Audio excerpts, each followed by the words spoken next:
Good morning, everybody here in the United States. Good afternoon to those of you in Europe. Welcome to the latest in the Washington Institute's Counterterrorism Lecture Series. I'm Dr. Matthew Levitt, the director of the Reinhardt Program on Counterterrorism and Intelligence and the Fromer Wexler Fellow here at the Washington Institute. It's a real pleasure to have Wil van Gemert here with us again. Wil last spoke to the Washington Institute 2 years ago. Actually, we didn't get the opportunity to speak because of a snowstorm. We were able in the end to only publish Wil's comments on developing a global response to the terrorism threat back in March 2018. So we're really thrilled today to be able to have this actual conversation. Wil van Gemert is the Deputy Executive Director of Europol's Operations Directorate. He oversees efforts to counter organized crime, terrorism, and cybercrime. Previously, he held several senior roles with the Dutch National Police Agency and the Dutch General Intelligence and Security Service. So we're thrilled to have you back with us today, Wil. Everybody is welcome and encouraged to submit questions today. You can do that by sending your questions to the email address policyforum@washingtoninstitute.org. Again, that is policyforum, one word, at WashingtonInstitute, one word, .org. Wil, let me turn it over to you for your introductory comments. I'll take the moderator's prerogative to ask the first question, and then we'll open it up to the questions we get via the email. Thank you in advance so much for taking the time to meet with us today. Well, thank you, Matt, and thank you for having me. And we are getting much closer because last time it was the snowstorm that made it not possible. Now I'm at least visual with you, virtual. Probably the next time it will be a real live encounter. But thank you for having us and also having the opportunity to speak in your counterterrorism lecture and exchange views with you and with the listeners on the current situations and responses and the challenges that we face as law enforcement. So it's a real pleasure to be with you today, and I intend to speak for 15 minutes more or less and would like to address at least 3 topics. But the really interesting part is the exchange with all of you and answering and getting into discussion. I thought it would be a good idea that I give you, especially for our United States American listeners, to give an update on the latest finding on the evolving terrorism threat from the European Union view. And that's based on our latest terrorism situation and trend report, the TESAT, that we just issued in June, and that's online, still available on our website for those who are interested. Secondly, I think no discussion at this time can take place without looking at the implications of COVID. Also for counterterrorism, I would like to share you some views on this. We also made a report just recently on this issue, and I'm working with member states. And finally, I think it's important to discuss a little bit of the response by law enforcement. How are we doing this, and what are we doing, trying to make sure that we are, well, as the picture behind me say, making Europe safer, but making the global community safer. Well, let's start with the CT threat and the evaluation and the new trends. And fortunately, if you look, the overall numbers of terrorist attacks in the recent years in the European Union have been decreasing. Nonetheless, the terrorism situation has at the same time become more complex, and this development is even amplified in our view by the effects of the COVID-19 pandemic, as I will try to explain a little bit later.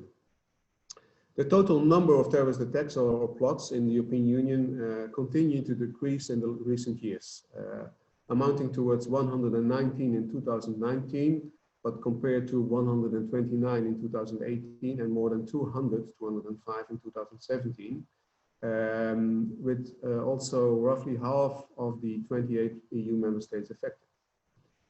In addition, I have to say that some violent extremist activities are not always reflected in our statistics because they are not seen as being terrorism, but as violent extremism. But the effect and the violence that occur out of this more or less could have the same implications as terrorist attacks. As in the past, if you look at the numbers, the ethno-nationalist and separatist terrorism continues to be the most counted form of terrorist violence. And I have to explain probably that what we think about ethno-nationalists is things like the real IRA or the movement in Spain for the freedom of the Basque country. A lot of those incidents that we count are related towards this, but they are more related towards, let's say, no physical injurements of persons, but towards buildings or institutes.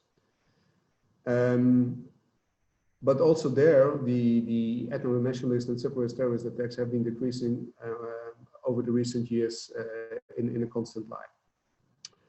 Talking about the jihadist terrorism, I think that's also the form of terrorism that has the biggest impact on the European Union because of the visibility and also the casualties. What should be noted, and it's also noted in our report, that we have a high share of failed plots amongst jihadist and right-wing terrorism attacks. So in 2019, 14 jihadist attacks plots were failed, while 3 were completed and 4 failed.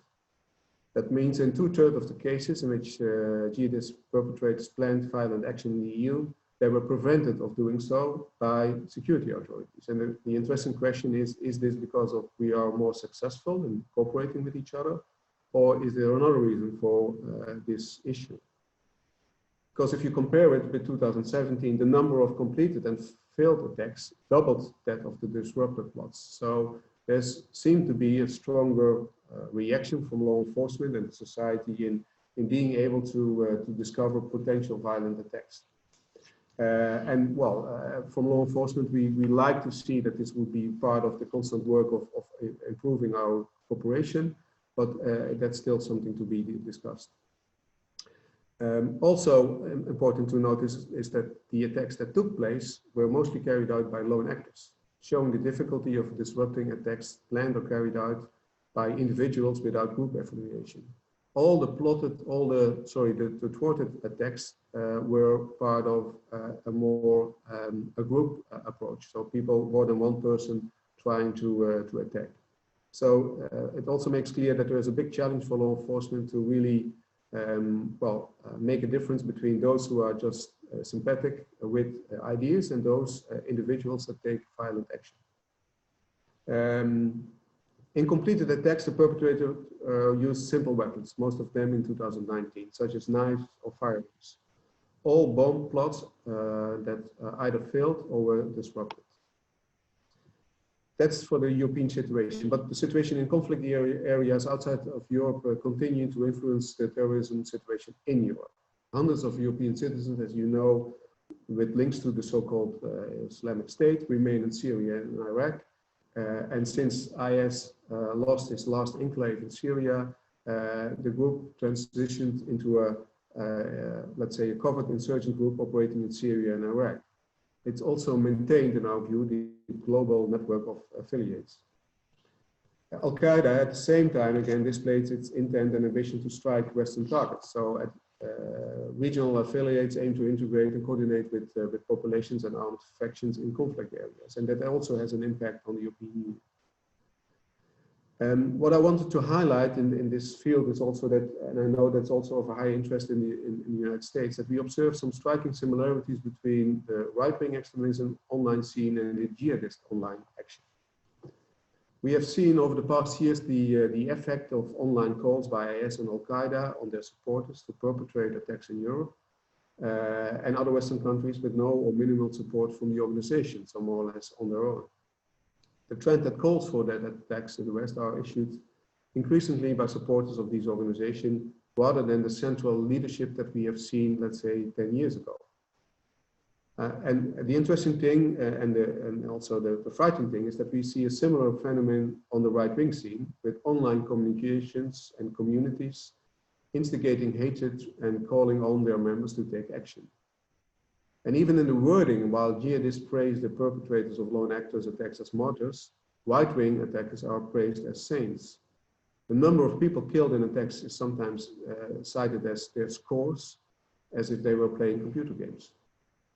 And in 2019, I think we have also been discussing this with our colleagues in the United States, we have witnessed a global wave of right-wing attacks that were all linked to these online communities. I think we all remember the start with the attack in Christchurch in March 2019. And this attack served as an inspiration for at least 4 other attacks in which the perpetrators referred to Christchurch, tried to copy the modus operandi, published manifest in the same way, and also tried to videotape their attacks.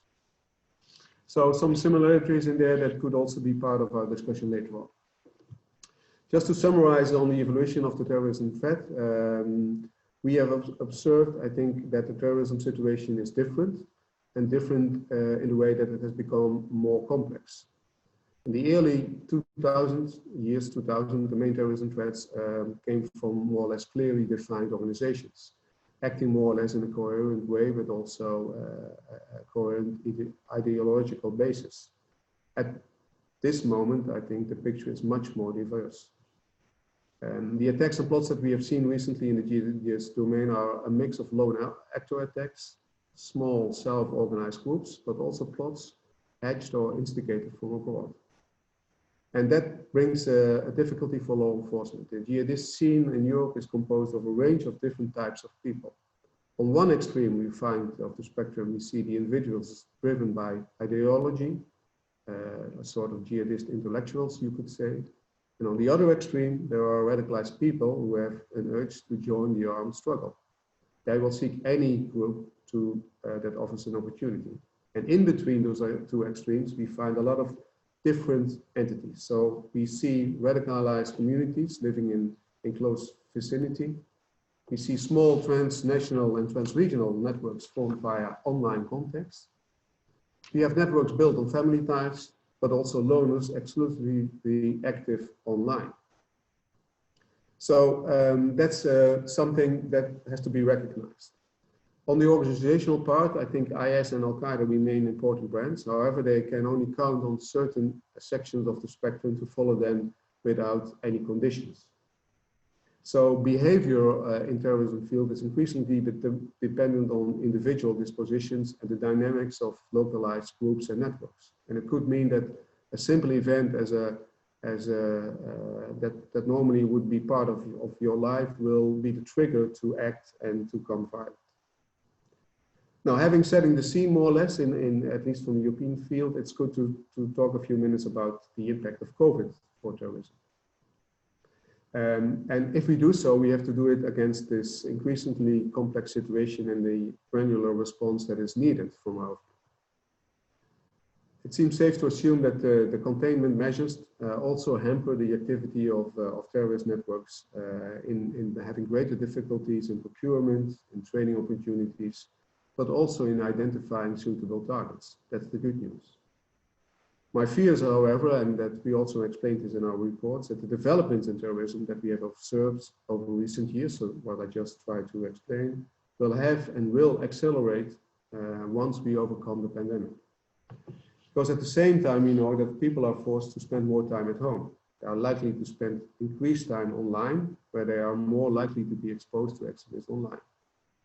In general, the propaganda of the various scenes has addressed the COVID pandemic, trying to capitalize from it. So extremists of all ideological orientations are using the pandemic to propagate misinformation, but also perceived social division between different groups.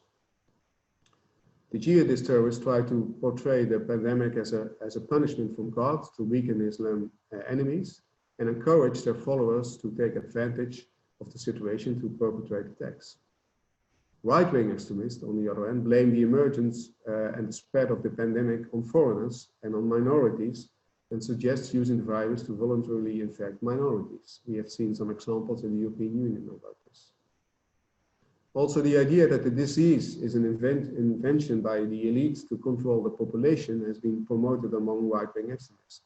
They are joined by anti-vaccination activists that are becoming more and more vocal at the same time. But we also saw some new conspiracy theories such as the one linking COVID-19 pandemic to the installation of the 5G technology. In Europe, we had different and a lot of arson and fire attacks against antennas in various European countries. And these attacks have been supported by propaganda coming, and that's remarkable, from both the right wing also as left wing extremists. Finally, I think the economic crisis caused by the pandemic, and we will see more of this in the coming months, in my view, will probably also lead to a higher unemployment, lower salaries, increasing anti-government sentiments, and in some section of the society. And in our view, these developments have the potential to fuel the radicalization of some of those individuals that are already on the line of not agreeing with, let's say, everything what's happening, and even regardless of their ideological view. Well, if that's the picture, and also the picture that comes after COVID, then the question is, what does the law enforcement do about this, and what's the role for law enforcement? So my next point would be on the response of the CT Corporation. As you mentioned in the introduction, I'm responsible for different fields, also organized crime and fraud. But I think counterterrorism is one of the most difficult topics I have to speak about as head of the operations directorate at Europol, because it's directly related to its violence and human lives. When reporting on counterterrorism efforts, we need to look back at several crucial events. We all know them: 9/11, Metro in London bombings, Paris and Brussels. And if we look at the situation 4 or 5 years ago, progress had already been made since 9/11 in developing counterterrorism legislation and tools at the EU level, but this picture, at least at the European level, was highly fragmented.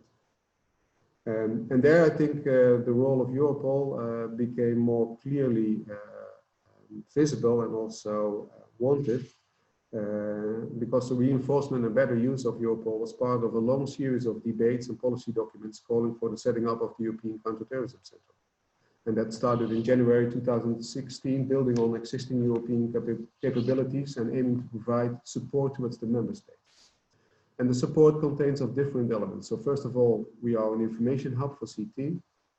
We try to bring effective operational support. We are proactive, mitigating the use of social media for radicalization purposes. So we are also referring radical content towards the providers. And there's a central strategic support capability. And that led towards an increase of support from member states and requests from member states to help them with their investigation. Just to give you one figure, back in 2017, we started with something like 120 investigations that we supported.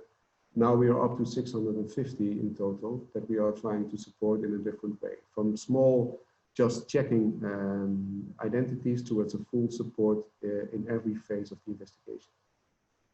So I think also, as I try to explain, that the improvement of the intelligence picture, the closer relation with the intelligence community made it more successful, made the approach of law enforcement more successful. And there's still things to be done. So to give you some ideas about what we still have to do, we are still enhancing our intelligence gathering through outreach activities towards both law enforcement, but also towards communities. We have a lot of data that the value of the data could be added by doing more tactical, strategic, and analytical work. But we also try to come up with new initiatives of working. And I would like to mention one of those examples that we learned from organized crime, that unfortunately, because of COVID, we were not able to do so, but that's the way of more or less in a pressure cooker, what we call the Terrorist Identification Task Force. And that means that we identify potential need for intelligence gaps of different countries. We request countries, 6 or 7 of them, to come for 1 week towards Europol to bring their information. And in a pressure cooker, sitting together, working with each other, we try to also enrich the picture. And as it has been shown in the first exercise that we have, by doing so, we are always able to engage and to enlarge the information for the different entities that are taking part. The FAI was part of the first one and will be also part of the second one, but we were experimenting with this way of supporting member states in their investigative activities. Another important role, I think, that always turns up in every terrorist investigation is the need to decrypt information, be it computers or be it also communication. And that's the reason why Europol is building a decryption platform in Italy with a 5 million euro budget in order to support member states better in being able to decrypt communication, but also computers and phones. And finally, what I want to mention is also that there is a strong need for innovation. And as all of us realize, I think that the last 5 months, we increased and accelerated our ways of working in the virtual world, in which every more or less entity is now making use of cyber, making use of virtual communication. I think what normally would have been taking also law enforcement 10 years is now being realized in 5 or 6 years. And I think if there are a lot of negative effects of COVID, the positive effects is that we should make use of this technology to increase our cooperation in the field. Let me conclude, because I've already been talking for a long time. I think looking at the European situation, but also the cooperation with the United States, I think we have seen some good results. Our operational response has evolved and seems to be more successful, but a robust response for the evolving, more complex terrorist threat calls for still some extra activity. First of all, the consolidation and of the established cooperation that we have across also the ocean, the full use of available tools and platforms, and also being able to be in a position to use it, and as it goes for going dark and encryption. These are elements that I think our policy and decision makers have to make up their mind. What's the role of law enforcement? But we should also maximize new opportunities for cooperation. There are a lot of possibilities now that still are there that we should use. This is also why the European Security Union strategy has been put forward for the period 2020 towards 2025. And protecting Europeans from terrorism and organized crime is one of the 4 strategic priorities. International cooperation is rightly identified as key in the fight against terrorism, but also in organized crime. And the added value of international cooperation on this kind of measures and methods is something we witness every day in our work. Our cooperation with the US authorities, and in particular with the FBI, is crucial, I think, in counterterrorism, but also the partnerships with, and I've also mentioned Interpol, is important for developing our response. Several other areas will receive special attention in the coming years. I just will mention a few of them. So the tactical and tackling also the misuse of drones. The access to digital evidence is important for us. The trade of illegal firearms, but also, as I already mentioned, the encryption file. Cooperation with the private sector, because if we all realize that we're online, there is also responsibility for the companies and the industry to take their role in countering the illegal content online, but also the radicalization. And therefore, we also have the EU Internet Referral Unit that works closely with the industry, and I'm happy and confident that the newly established Global Internet Forum for Counterterrorism and the working group that comes out of there, in which we are co-chairing, will effectively complement the activities that already are there. So a complex picture, but also some positive news on the developments. And I'm happy to take any of your questions as a result of this contribution, but in any way, any questions that you would have. So thank you very much, Matt. We'll turn the parole back towards you. Well, thank you so much. That was a wonderful tour de force, and it won't surprise you that we already have quite a few questions that have been submitted. I'll take the moderator's prerogative to ask a first question, and for those of you who haven't yet, a reminder, the email address to submit questions is policyforum@washingtoninstitute.org. I'll recommend everybody who's watching to please go and look at the TSAT 2020 report, TESAT, Google it, it'll come right up, TSAT 2020, excellent report. Will, if I could start with this, in what ways has the phenomenon of lone offenders, people, whether it's, as you were discussing, people who are not necessarily affiliated with a group, or people who self-identify with a group, but it's not like in the old pre-9/11 days, traveling to a training camp or getting money from somebody.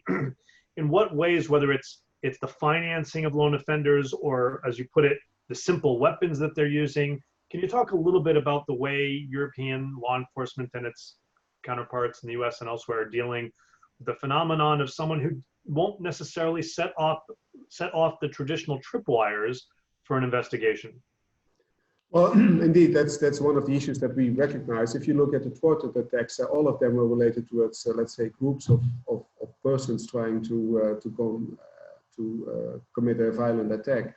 In a way, also being more visible for law enforcement, having a background in this field. I didn't mention it, but even if you see it, those who were successful in committing an attack, all of them were more or less lone wolves or individuals, sometimes also combined with mental health issues in there, or not always radicalized even. And I think that's the issue. This morning we had a discussion with our Australian partners in which we also made clear that if you expect that only law enforcement will be able to identify those persons, I have to say that this will not be the case. This is a responsibility that brings a much broader responsibility for other people involved. Could be also the health sector, could be the social environment, could be the direct environment of those persons, because I think there's a very blurred line for those who are radicalizing on the internet but never will commit an attack, and can be triggered by something like a loss of a job or a loss of a relation, and then turn into the violence because of the situation in which they are. For law enforcement, it's nearly impossible to really react on this. As you know, we had 2 attacks in the UK last year, or even this year it was, in which radicalized people that were in prison were out of prison and still were committing an attack, but both of them were at least signaled towards law enforcement. One of them was even on surveillance at the moment he tried to commit an attack. So there we still have a system in place. We don't have that system in place for especially those persons that are, let's say, the lone actors. And indeed, they don't need much. A car, a knife, a kitchen knife even is enough. So there are, that's what I meant with the complex picture that we are looking at, that there is no real solution, not only from, at least not coming from the normal way of an intelligence service or a travel activity that could trigger the attention of law enforcement. Great, thank you. So we'll go to our questions now. The first question asks about the transnational nature of right-wing extremism. To what degree do you see the right-wing extremists operating in Europe having connections across Europe and around the world, to the United States, elsewhere? Well, I think what we see, what we have seen also, if you look, even if you look at Christchurch, there is that's a worrying trend that we see. I think some of the elements that we saw from jihadist terrorism and being in a very international orientated and also virtual community with, let's say, access towards radical content everywhere, we see that there is more or less the same happening in right-wing extremism. Even if there is a different way of committing violent attacks, we see closer affiliation between different groups, be it by the music scene, be it by different visiting each other. The perpetrator of Christchurch had some visit in the European Union and visit different entities in different countries in there. So indeed, we see that also the virtual possibilities make it more possible for them to create an entity different from the jihadist field in a way that probably there is no direct steering, because that was always the case in right-wing extremism. But while trying to follow the example, that's also the reason why I mentioned the from martyrs towards saints. It's more or less also the same way of using different words, but the same meaning. And they become examples for activities in other countries. So when we were faced with more right-wing extremism, also our IU, so Internet Referral Unit, that refers violent content online, especially related to jihadism, was asked also to do the same for right-wing extremism. And there we went into difficulties because that scene is not so much monitored, it's not so much clear. It's also gets much closer towards, let's say, freedom of speech, because there is also a discussion about what can you say, what's your political opinion. So it gives us a lot of difficulties, and I have to say that also in the recent years, the expertise in this area in law enforcement was not there. and we have to rebuild it again. Right. A question from the European Union Advisory Mission in Iraq. As weak and conflict-ridden states in the MENA region and beyond face yet an additional security challenge dealing with COVID, potentially depleting existing counterterrorism measures, does Europol intend to increase cooperation with and support to these states in the MENA region? Well, that's a good question. We have some legal issues to have direct contact. We are in a situation in which until 2017, I think, we were able to, as Europol, as an organization, to have our own agreements with member states. Now it's part of the activities that the Commission has to do. And the issue in there is in exchanging operational data, we have to have an operational agreement, but also the data protection is a very important issue. And with those countries, so we are giving support by strategic overviews, by having missions, visiting over there, but also having them here to explain how we do analytical work, how we do decryption, things like this. But exchanging operational data in a way that there is a let's say bilateral balance, so that we can receive, but we cannot send because of the data protection safeguards that are not in place in there, and that gives us a legal issue in there in doing so. So even now, so we have Europol has 27 countries, 28 in the past, and we have operational agreements with up to another 20, so almost 50 countries in which we can exchange data. In a very extraordinary circumstances, and I can mention one, we didn't have an agreement at that time with New Zealand, and also not with Sri Lanka, and in those two attacks that occurred over there, we thought we had some information that was valuable, and then there is a separate provision that which we can give also personal data. But that's very complex. I would like to see it different, but I also have to respect, let's say, the legal position that we have to take into account. Excellent. The next question is, beyond the narratives and ideological constructions, there are terrorist organizations such as Al-Shabaab that have operationalized specific service delivery programs, for example, COVID-19 programs. Has this been observed in other contexts? If so, what does it portend for future trends? Well, I try to also explain that we see from probably not so sophisticated and in the way that Al-Shabaab and the example that was mentioned, but we see that identities or groups try to make use of the COVID situation for their own purpose, either by saying that this is the opportunity to do something, or to bring it towards their own, let's say, religion or their own belief as being part of their activity, as being sent, or to even agree or motivate their attacks towards certain persons or entities in our society. So yes, we've seen it in other fields,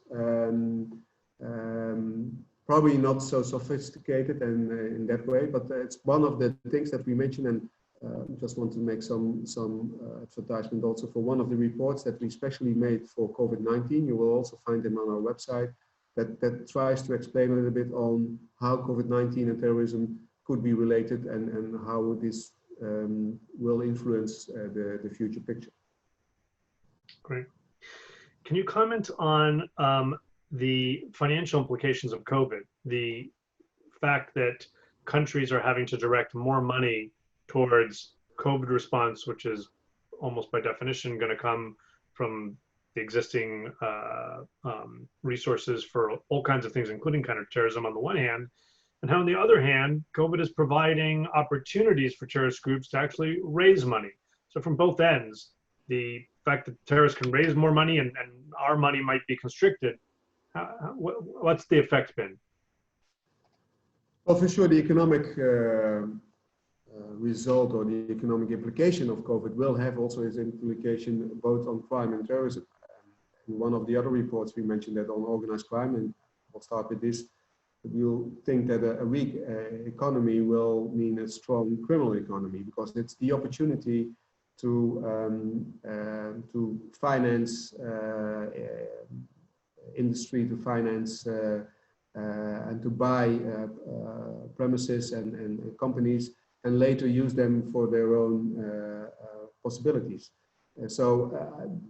A weak economic situation translated to terrorism could indeed also mean that at the same time there is less money for law enforcement, there is less possibility to control things, but also a stronger, let's say, not agreeing with the situation in there. So one of the things that we mentioned is the vulnerability for radicalized because of the economic situation could have an impact on there.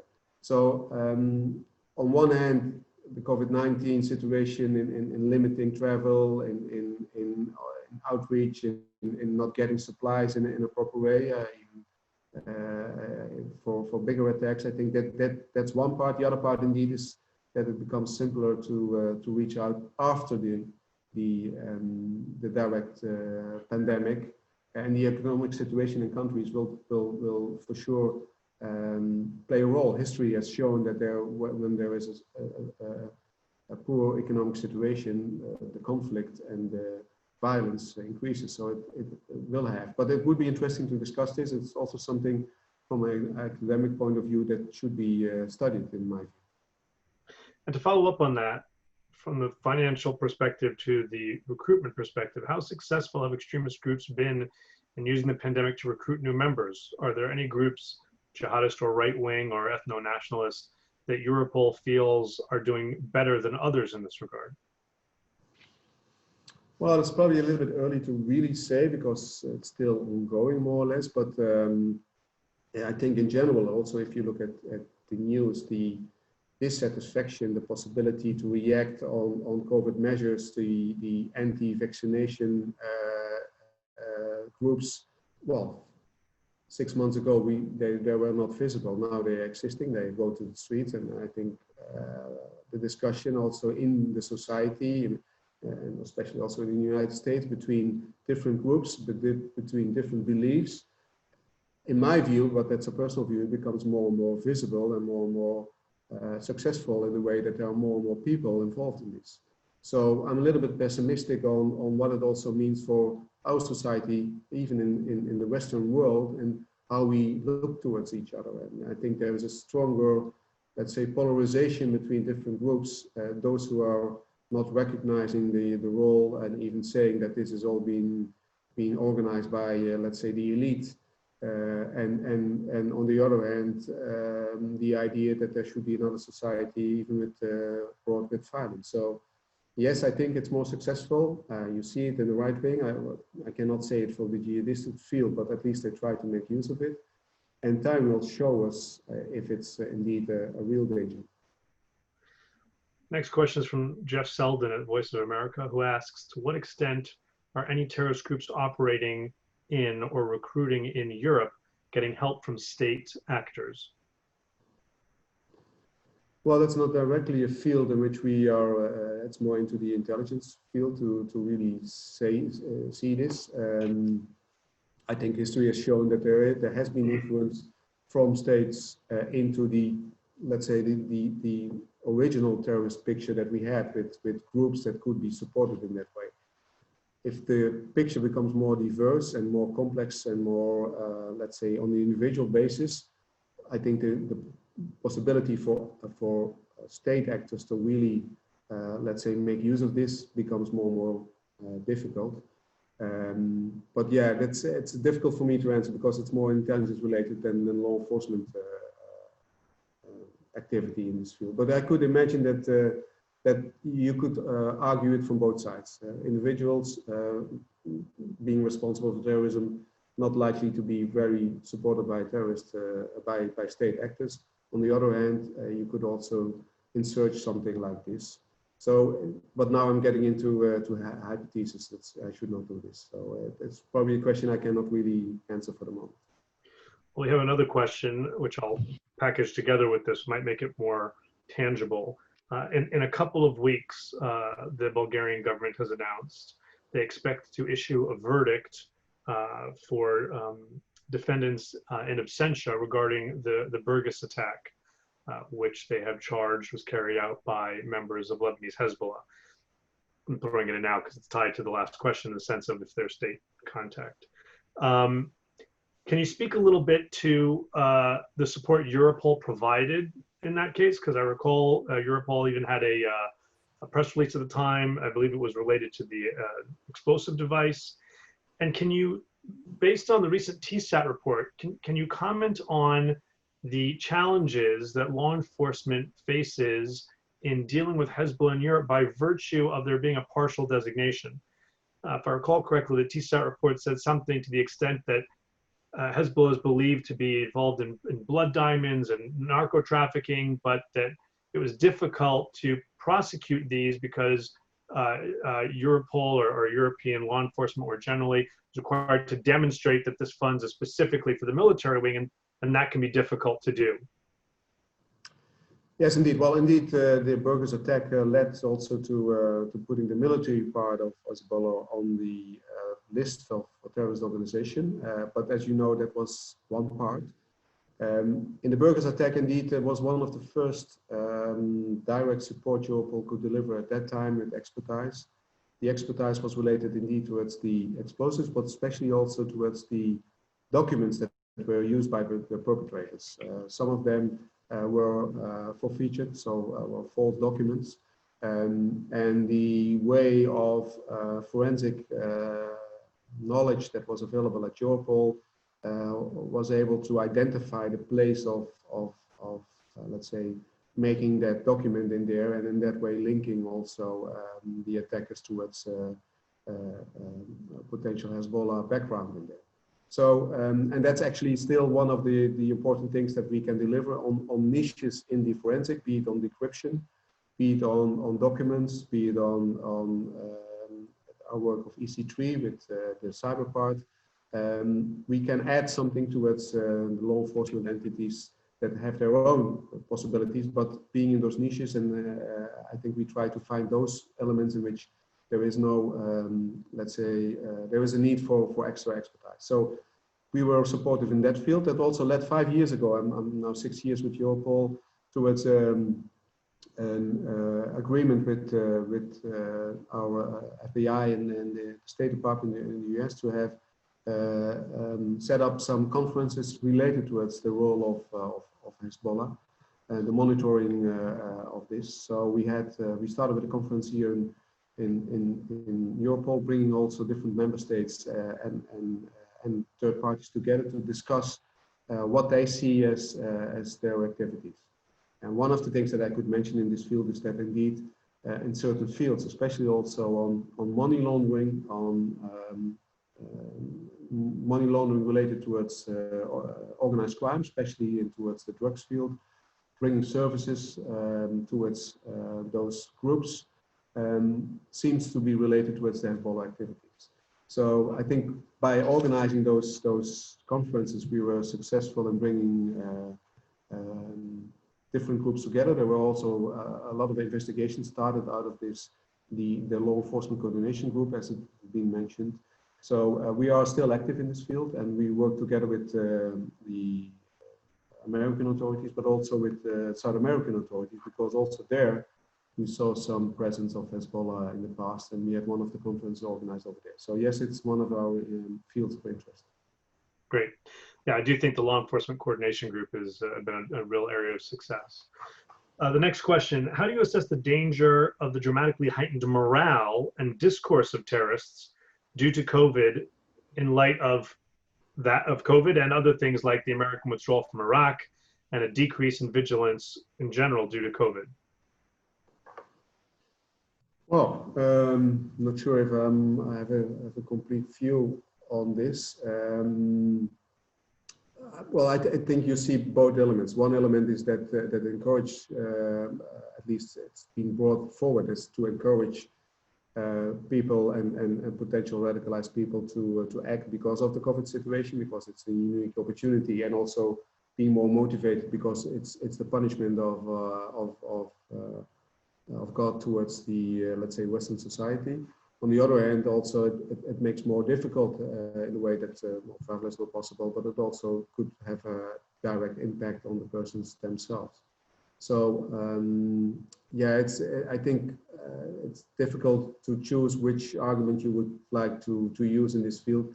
In general, I think our conclusion is that we don't see at this moment a strong impact of COVID on the threat picture of terrorism. So it's not lowering the threat, it's also not increasing the threat enormously, but we still believe that when we come out of this crisis, we could see the consequences of more of the impact of COVID, of people that were radicalized in that period or were motivated in a different way than before to act not only on the jihadist field, but also on the right wing and even left wing. Great. Could you explain a little bit more Europol's role on the digital counter-narrative side, in particular the role with the EU's Internet Referral Unit and the GIFT-CT's working group on, I believe that it's the crisis response working group that Europol is co-chairing. Could you speak to those? Yeah, indeed. I have to explain a little bit, because when we started with the European Counterterrorism Centrum, just shortly after, we also were tasked to set up the Internet Referral Unit, the IRU.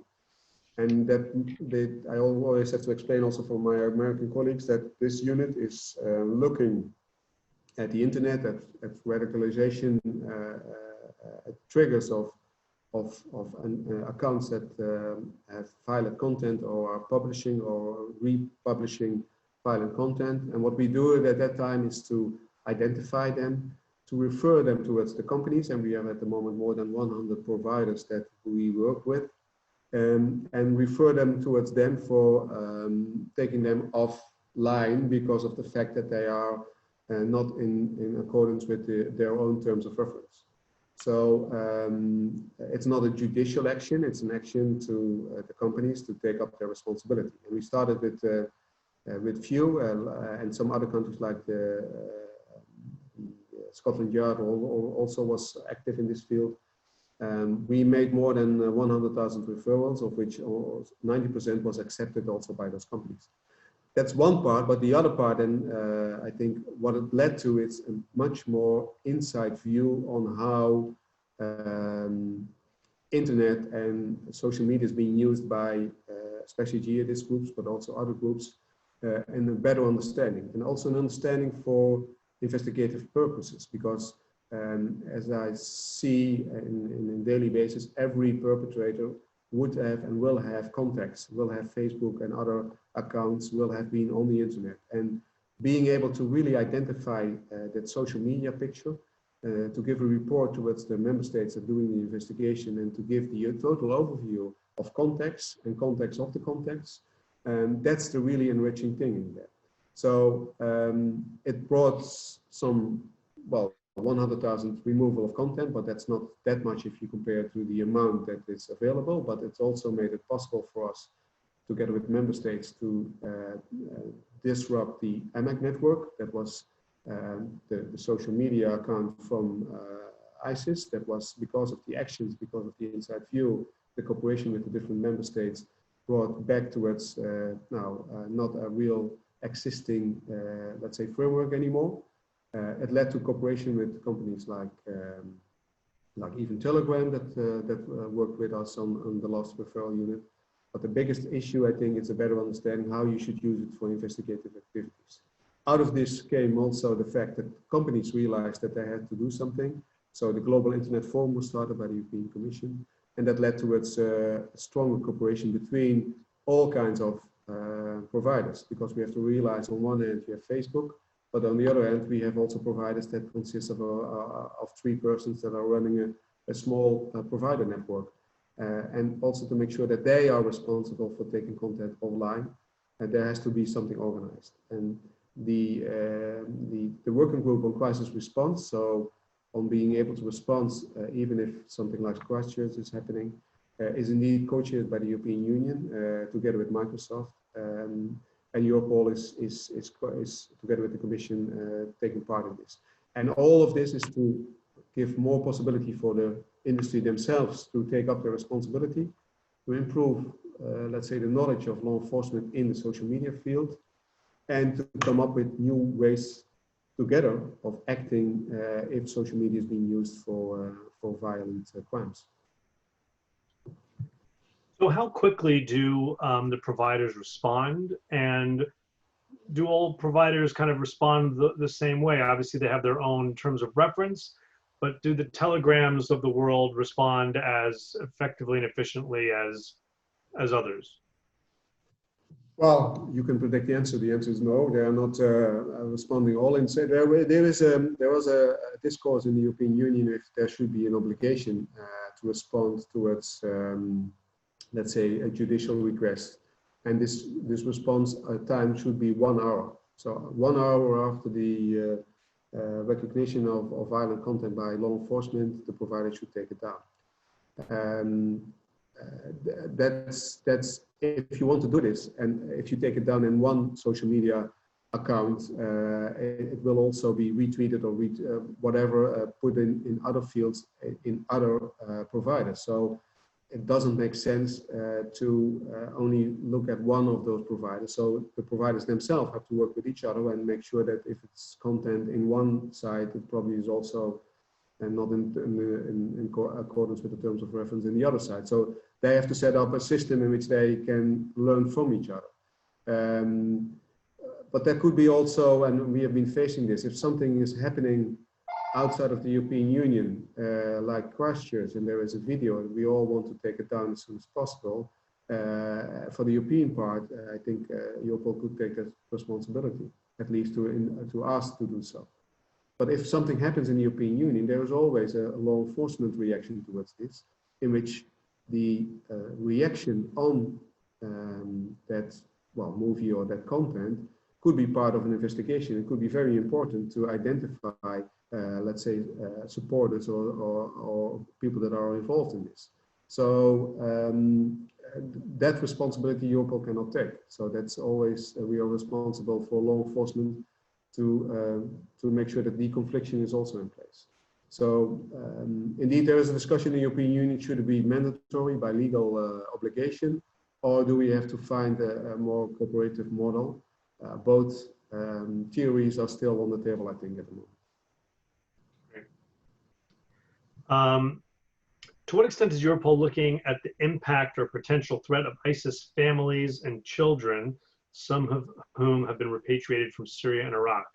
Is Europol working with governments or NGOs to ensure that those who have been brought back or have come back do not return to terrorism?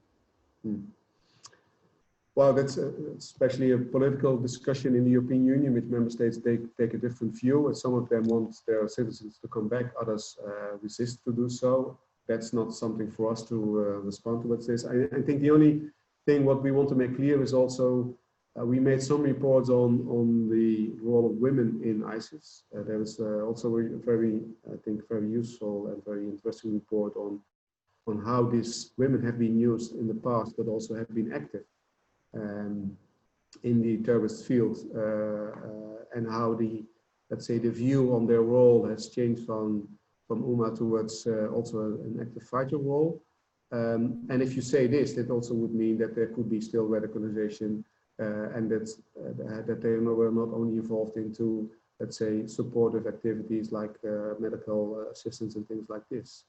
We're also concerned about children because, well, we have all seen the videos in which children were indoctrinated with a certain view, in which I think we only can identify or at least make clear what kind of impact this could have. It's not for us as law enforcement to really judge how this would turn out after a few years. It's more for, let's say, our social and psychological professionals to see how this should be reacted on. I think our role is to make clear that any radicalized person that's still a danger is being identified, and also law enforcement has the possibility to react. That's our role. But I think the political discourse also makes clear that there's a different view on the threat picture coming from children and women that are still over there. That's the reason why some countries take one decision and other countries other decisions. But that's out of my mandate at least. Government branded countering violent extremism messaging centers, such as Saudi Arabia's Etidal and the UAE and US Joint Sawab Center, offer and counter violent extremist accounts in the course of their work. To what extent does Europol work with such messaging centers towards the goal of removing extremist content online? Well, there's no direct contact between those centers. I've been traveling a little bit because of my position, and I've seen some of those centers, not the one you mentioned, but especially in Asia, which it seemed to be that they were successful. There is no direct interaction, so our possibility to receive information has always law enforcement content. So only if there would be involvement of, let's say, a national law enforcement entity in those fields that think that they have information that would be valuable for Europol or for the European Union, then we could receive this kind of information. But we don't have any direct, let's say, contact with this kind of centers. It's only, I think, interesting from a professional point of view how they see this and how they develop methods to de-radicalize. But that's not related to our main task. Right. It might be an area where a LECG, law enforcement coordination group style meeting of the type that's been done regarding Lebanese Hezbollah might be useful to have a not just Europol but law enforcement wide interaction, inviting in some academics or people from such centers to have completely off the record conversations, private conversations, and exchange views. This conversation this morning here in the United States, this afternoon in Europe, has been really enlightening and useful. I want to thank you very much again, personally, and to Europol more broadly, to your colleagues, for making it possible. I'd like to thank everybody who participated today, or those who are going to watch it after the fact, and to everybody who submitted questions. Thank you very much. We were able to get through almost all of them. I take that as a sign of a great event. More questions, more interest than we have time to get into, but this is meant to spark and begin conversation, not to answer it all. So to everyone, stay safe, stay healthy. Will, thank you and your colleagues very, very much. Everybody have a really great rest of your day. Thank you. Thank you, Matt. It was a pleasure. Thank you all. Bye-bye. Always a pleasure.